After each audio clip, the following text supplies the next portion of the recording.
السلام عليكم ورحمة الله وبركاته. مرحبا بكم في قناتي. يرجى عمل اللايك وعمل الشير وعمل السبسكرايب. فلنبدأ.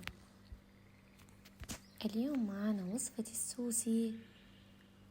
المقادير: سوف نضيف 2 أكواب من الحليب السائل،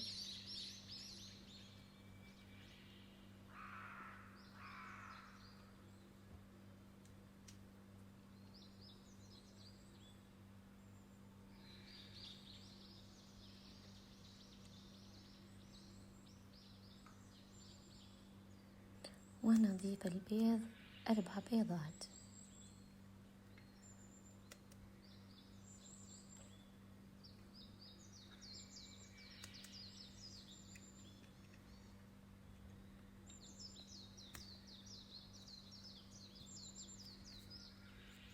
سوف نضيف ملعقة من السمن البلدي أو ممكن أي سمن متوفر لديكم، أو ملعقة من الزبدة. طبعا الملاعق الزبدة أو السمن متاح من ملعقة إلى 3 ملاعق حسب الرغبة. بعد كده نضيف الملح ونضيف حبة البركة ونمزج الخليط جيدا.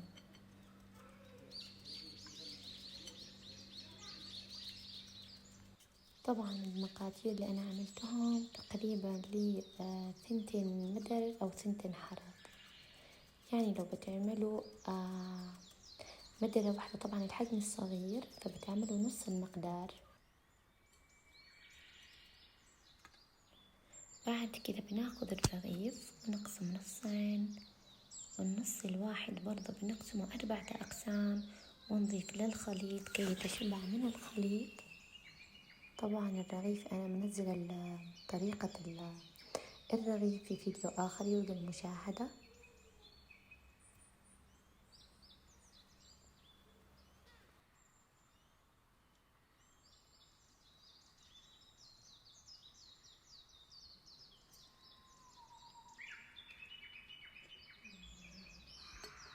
بناخد المدرة ونبدأ نرص الخبز على المدرة، أو لو متوفر لديكم الحربة طبعا، ولا حربة أفضل لأنه يفضل ساخن مدة طويلة.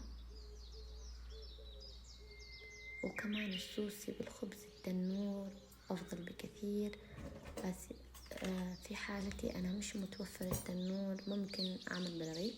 طبعا نصب من الخليط فوق الخبز مثل ما موضح بالفيديو.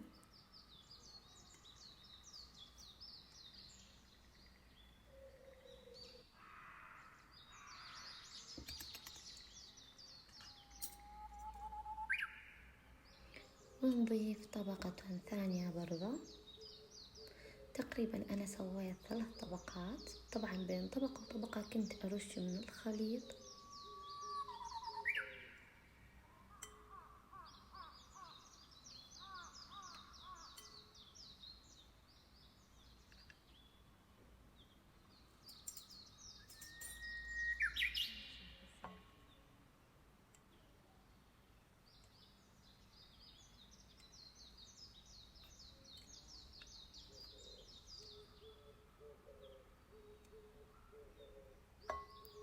بالأخير بنجيب بيضة ونضيف لها شوية خل عشان الزفارة ونصبه على وجه السوسي ونرش على السطح حبة البركة وندخله على الفرن على درجة حرارة 180 تقريبا مدة 20 إلى 30 دقيقة. وده بعد ما طلع من الفرن. هنا قطعته عشان أوريكم من داخل، وبألف عافية وألف صحة، ويرجى عمل الإعجاب والمشاركة، وشكرا لكم على المشاهدة.